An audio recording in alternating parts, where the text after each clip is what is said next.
Welcome back to my channel. We're going to be reading some more in the Book of Lost. We're going to be reading chapters 13 through 15, so 13, 14, and 15. So we're going to pick up basically where we left off. And we are on chapter 13. My body awake with a start. Hopefully we have no interruptions because my children are upstairs watching TV. They just got out the bath. My body jerks and I wake with a start. It's too hot. The quilt stuck to my body, creating an oven effect. Kicking my legs, I managed to untangle myself. Where am I? My lungs burn from the lack of oxygen as panic overrides my normal bodily functions. When I'm free, I leap out of bed, barely using the ladder, and grip the side of the bunk, my nails digging into the wood. Here, I draw in a deep breath and then force it out. You're not too hot or too cold. You're fine. My clothes cling to my sweaty body. I didn't shower last because I was exhausted, but I need one now. I think I only got about 3 hours of sleep, but I can't lie there anymore. Legs, now fully supporting my weight, spin me around, and I dash into the bed to the bathroom. I was just beginning to peek through the small window. Hello, Walter. As I passed, so I know it's morning. I've not had much sleep at all, but I don't feel tired anymore. I strip out of my old clothes and turn the shower spray on. That's weird. Turn the shower spray on. I step under the stream of warm water and close my eyes, pressing my palms against the tiled wall.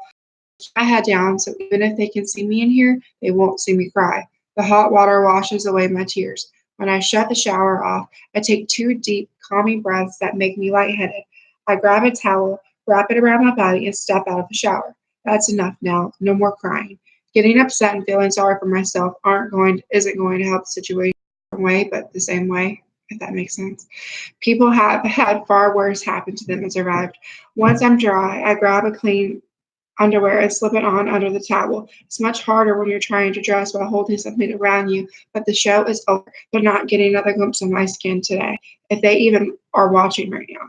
They probably are, though. Won't they want to see the aftermath of my first time in one of those rooms? Of course they will. They'll be getting off on the fact that I cried and that I was scared. I straightened my back and let the towel drop as I shimmy the sweatshirt down over my stomach. You assholes aren't breaking me. I finish up in the bathroom and go make coffee, but Theo has beaten me to it. He's waiting for the kettle to boil. 2 mugs are on the counter in front of him. He looks up and smiles, but it's more of a grimace. How are you doing, Piper? I'm good. You're up early. I don't think it's been like for long. Yeah, I will get up. That's okay. I'm awake now. Coffee is almost ready. Do you want to sit and I'll bring it over? I nod. Theo, but I'm not going to fall apart. I really am okay. His eyes question me as he watches my every move. It's okay to not be okay after we've been through. Agreed, but I'm not going to pretend I'm falling apart because that should be after going through that. I want to tell him that I'm still alive, so of course I'm all right, but I don't want Caleb and his friends to hear in case they take it as a challenge. I like to think I'm mentally strong enough, but I'm not that naive to believe that what they're going to do to me will be easy to get past. I wait for Theo to make our drinks. Thank you, I say, taking my mug when he's finished. Do you want to talk about it? He asks as we sit on the sofas. What's there to say? It's hot and then cold. I didn't like it and I wanted to get out. You're being quite place. I think that's the word. BLASE with like a little exclamation point above the E. Or whatever. Not exclamation point, whatever it is about it. Sorry.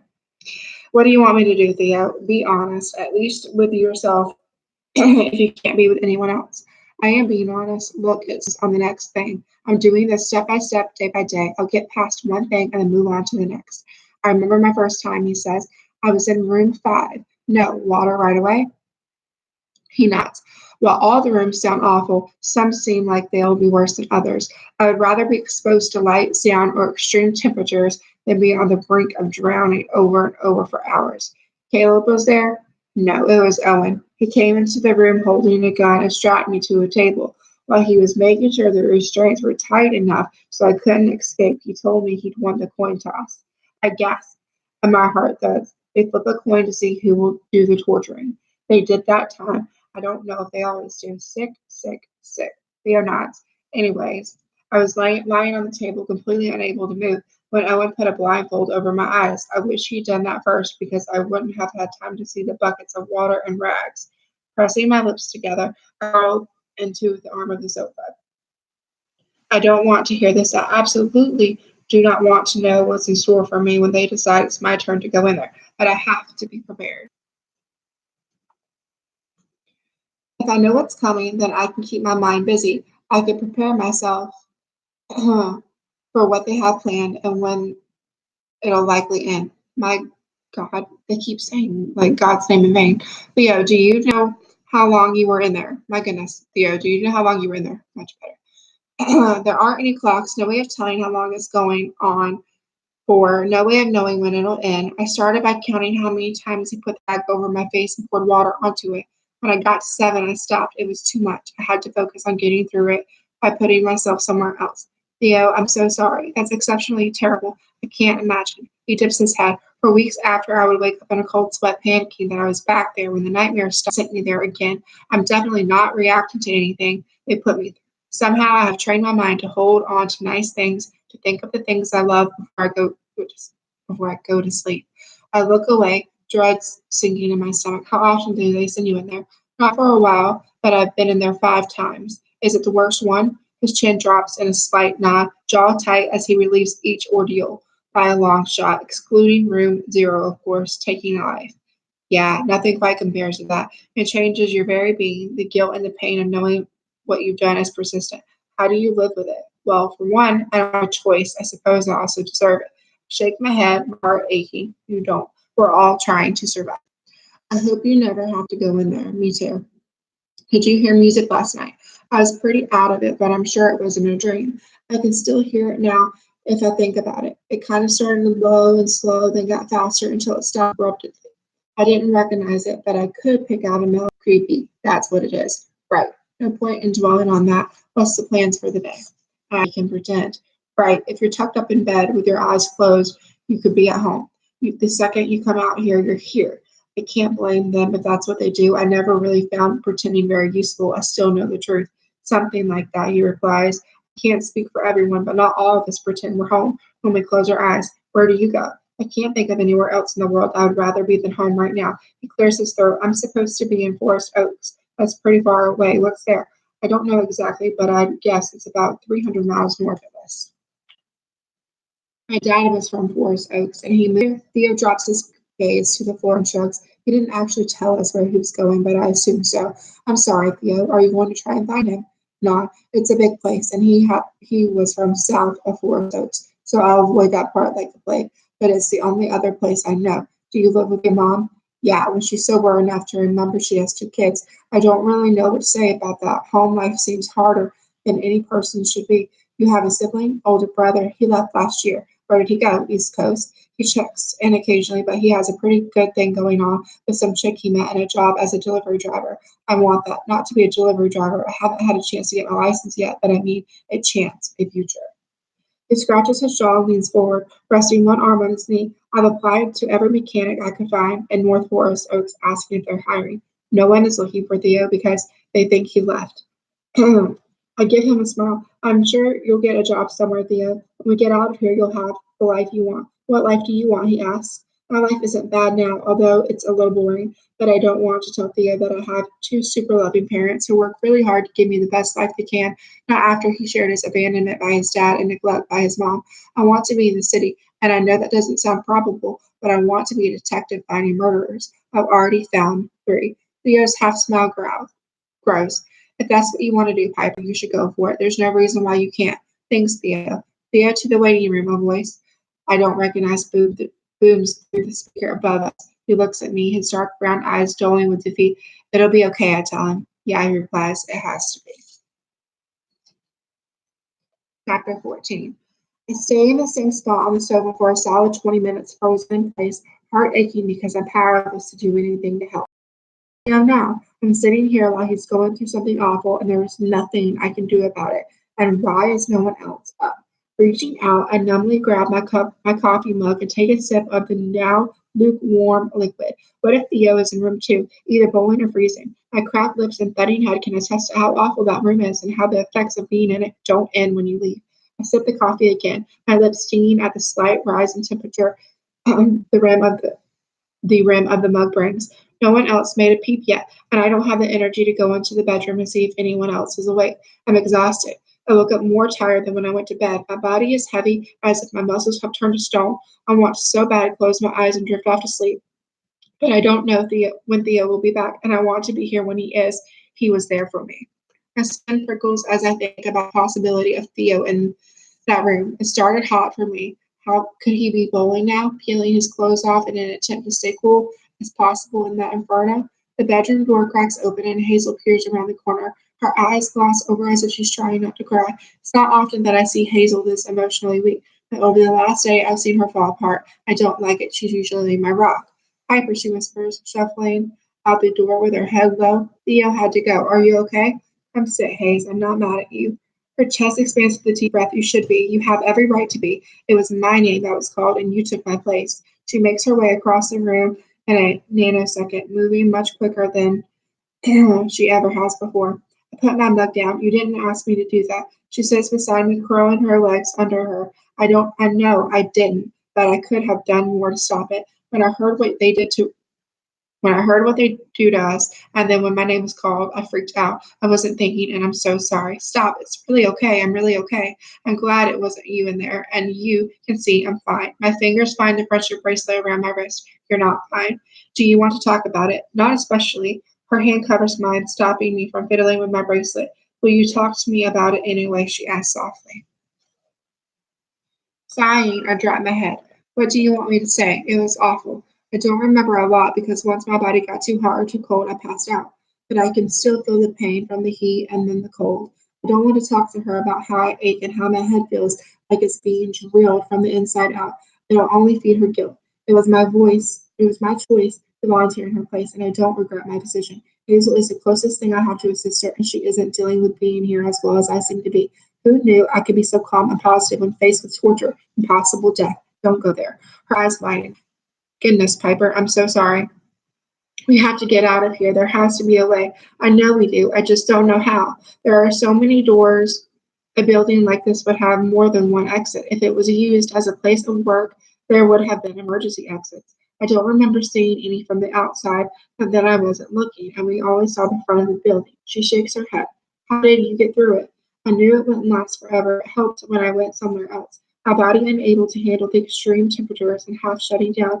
Before that, it was hell, but I got through it in one piece. I had to stay calm and get through it. You're amazing, Piper. No, I'm just trying to survive. She shakes her head. You're trying to help me survive too. I don't know what's wrong. I've always thought I would be stronger in extreme situations like this. Not that I pictured this exactly, but you know what I mean. Every horror movie we watch, we talk about what the characters should have done and how dumb they are for not doing it.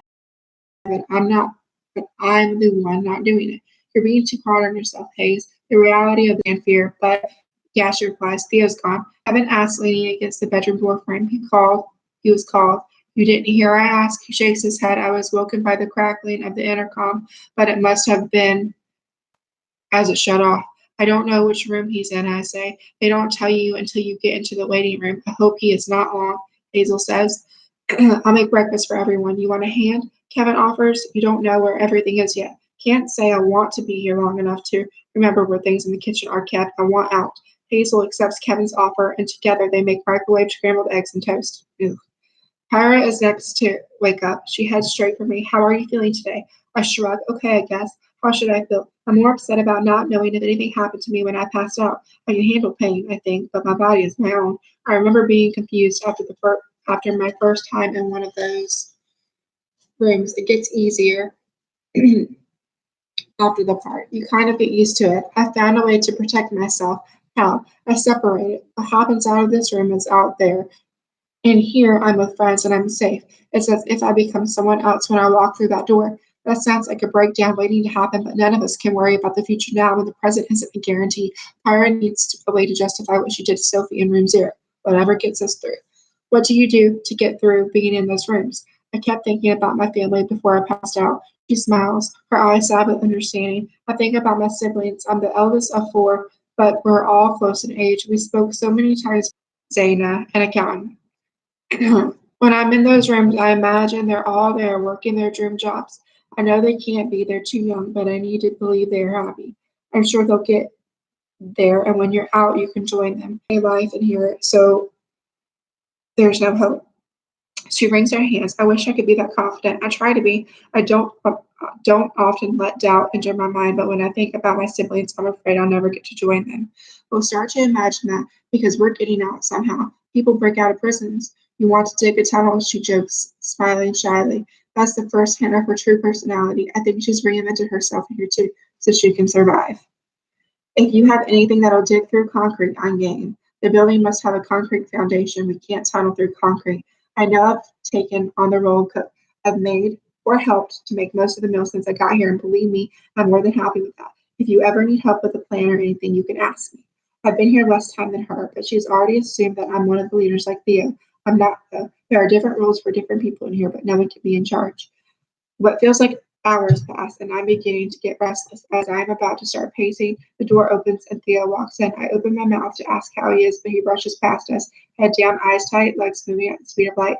He slams the bedroom door shut. Don't, Pyra says as I stand, but he's not okay. He needs time, she tells me. He's always needed some time after. Please respect that. He'll get out of bed and talk when he's ready, probably tomorrow. I lick my lips, taking one last glance at the bedroom door. Okay, I say, I'll give him time. Chapter 15. As Pyro said, Theo didn't emerge for the rest of the night, and he was uncharacteristically late getting up the next morning. When he did get up, he didn't sleep all morning and into the afternoon. He was sitting on one of the sofas, surrounded by people, but I'm sure he doesn't see any of us. I don't know what to do to help. Does he want to talk? Lucy put in a DVD to watch since we don't have access to broadcast TV. The atmosphere in here is tense with Theo's mood. Not that anyone can blame him for not being himself. He must have been in a really bad room. I've not seen him come back before. The side glances Lucy, Kevin, and Pyra are giving him has me worrying too. What did he go through? I think he must have been in the water torture room because he came back damp.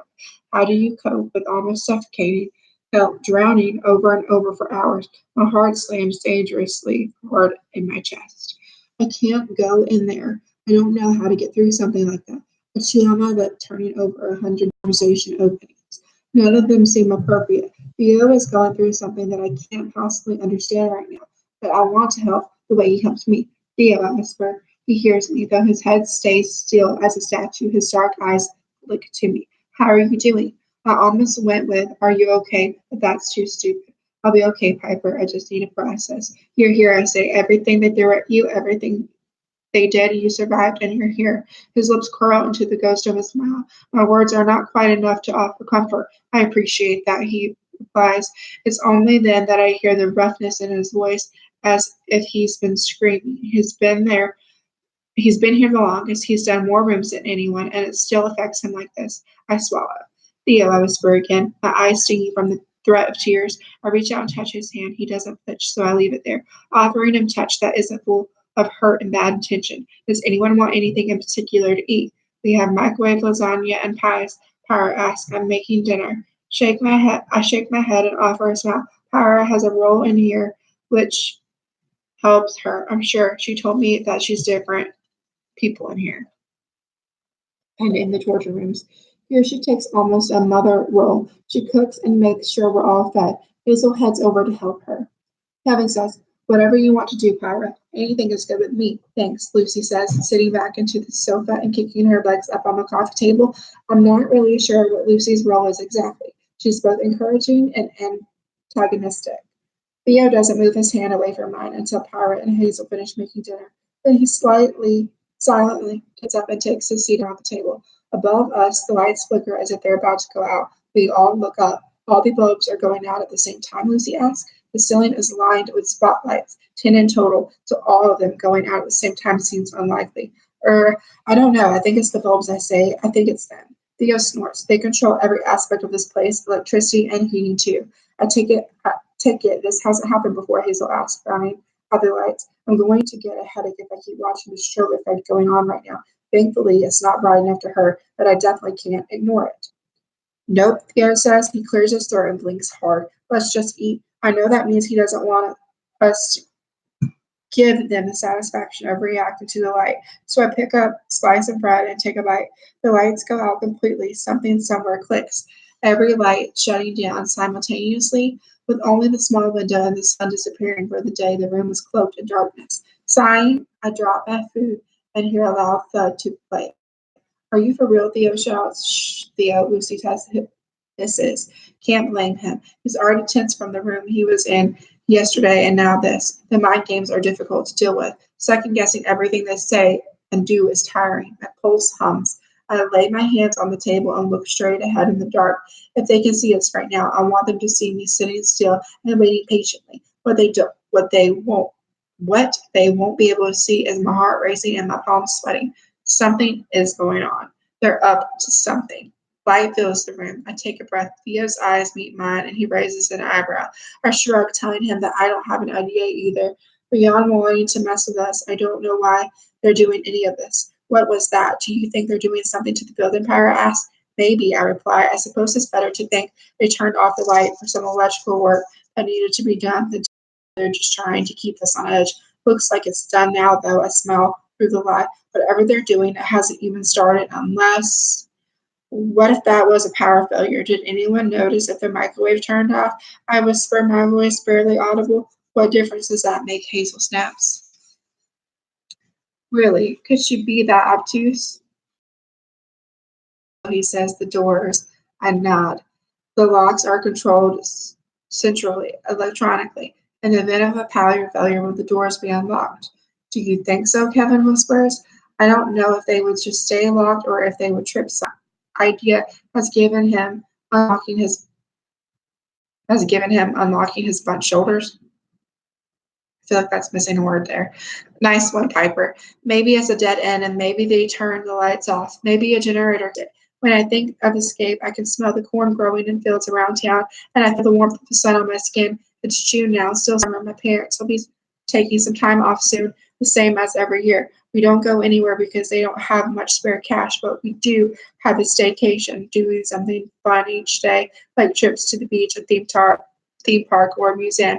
But they won't be doing any of that now. They'll be spending every second looking for me. Hazel folds her arms. Her lips are pursed the way they are when she's silently protesting something. It was the same look she had at school when the principal tried to implement a uniform like private schools in the area, or when her parents told her they wouldn't allow her to go to my house and she hadn't finished her homework. She doesn't think the doors will be unlocked, but she's not going to say it in case it works. Theo picks up the negativity and frowns at her. It's so hard to be around people who have already given up. Everyone eat up, Theo says gruffly. He's had enough too.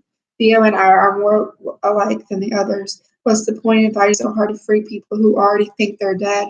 The rest of the meal is silent and no one wants to stay up after dinner. So we get ready for bed early. When I climb into the top bunk, I let myself cry through the creepy bedtime music played through the 16 through probably 19 or 20 tomorrow morning. And we're also going to be finishing the book of Exodus. And I hope that you enjoyed this, Walter, since you're the only one watching.